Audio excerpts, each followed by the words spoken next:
तरफ उंगली ना करे, मेरी तरफ उंगली ना करे, सारे प्रिविलेज का मामला है। पहले उन्होंने मेरी तरफ उंगली करी क्यों?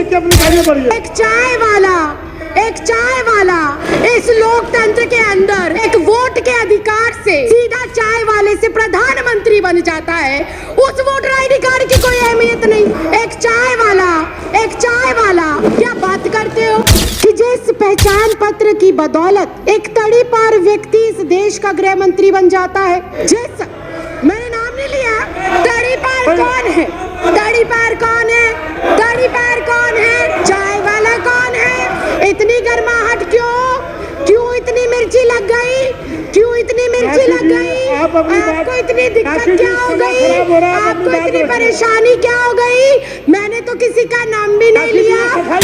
जिस वोटर आईडी कार्ड से इनको सत्ता में चुनकर भेजा गया, जिस वोटर आईडी से देश के 128 करोड़ लोग इनको चुनकर भेजते हैं, उस वोटर आईडी कार्ड को भी ये हमारा सबूत के तौर पर मानने को तैयार नहीं।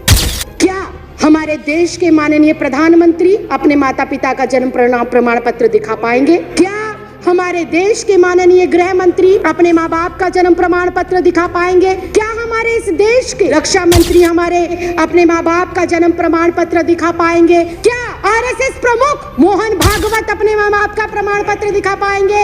अगर ये संभव नहीं है, क्या उन्हें डिटेंशन सेंटर भेजा जाएगा? अगर वो लोग डिटेंशन सेंटर नहीं जाएंगे तो इस देश का आम गरीब मजलूब परिवार का सदस्य क्यों डिटेंशन सेंटर जाएगा? ये सवाल आज इस लोकतंत्र के मंदिर में केंद्र सरकार से पूछना चाहती हूँ।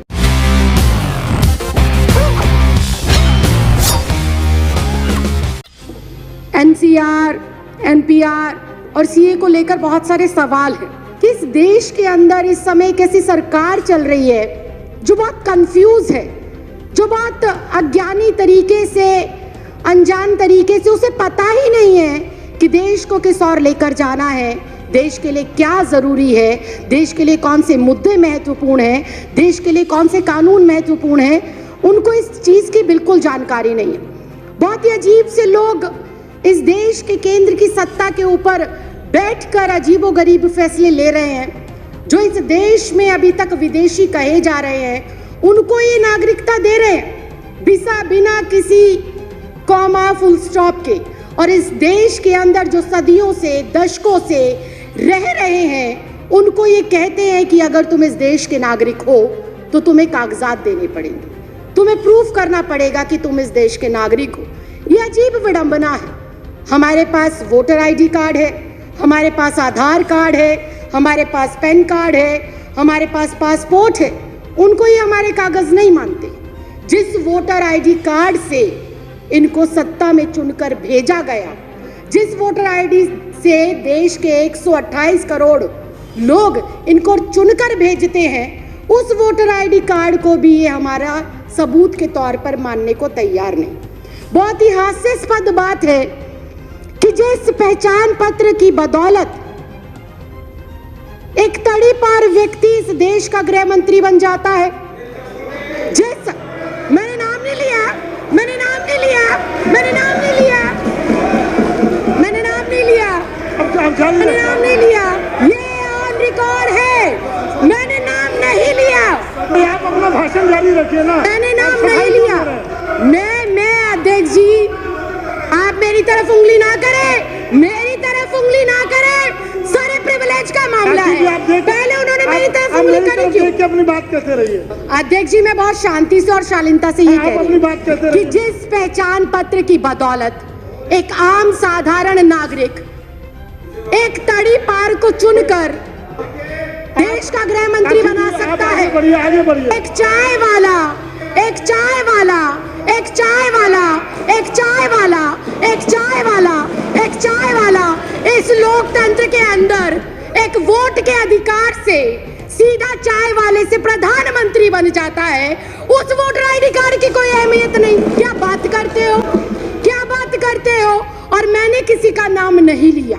आपको कोई आपत्ति है? आप माननीय अध्यक्ष जी से बात करें। आपको कोई आपत्ति है? आप माननीय अध्यक्ष जी से। तड़ी पार कौन है? तड़ी पार कौन है? तड़ी पार कौन है? चाय वाला कौन है?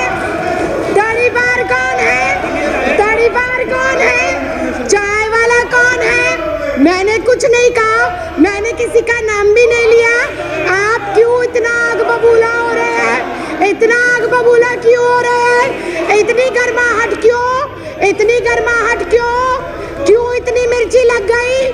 क्यों इतनी मिर्ची लग गई? आपको इतनी दिक्कत क्या हो गई? आपको इतनी परेशानी क्या हो गई?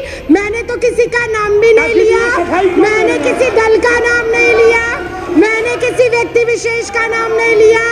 जब एक मतदाता अपने मतदान का प्रयोग कर कर मेरे जैसी एक साधारण सी लड़की, 25 गज में रहने वाली लड़की को लोकतंत्र के इतने बड़े मंदिर में भेजता है, तो वो सबसे बड़ा प्रूफ होना चाहिए। बाबा साहब भीमराव अंबेडकर ने वोट डालने का अधिकार सबको दिया, और वो वोट डालने का अधिकार इस बात को सिद्ध करता है कि हम इस भारत देश के नागरिक हैं। मैं सिर्फ इतना कहना चाहती हूं कि 1989 से पहले कानूनन ऐसी कोई प्रतिबद्धता, ऐसी कोई मजबूरी या अनिवार्य नहीं था कि कोई भी जो बच्चा पैदा होगा, जो भी व्यक्ति जन्म लेगा, उसका जन्म प्रमाण पत्र बनाया जाए। ऐसी कोई पॉलिसी नहीं थी।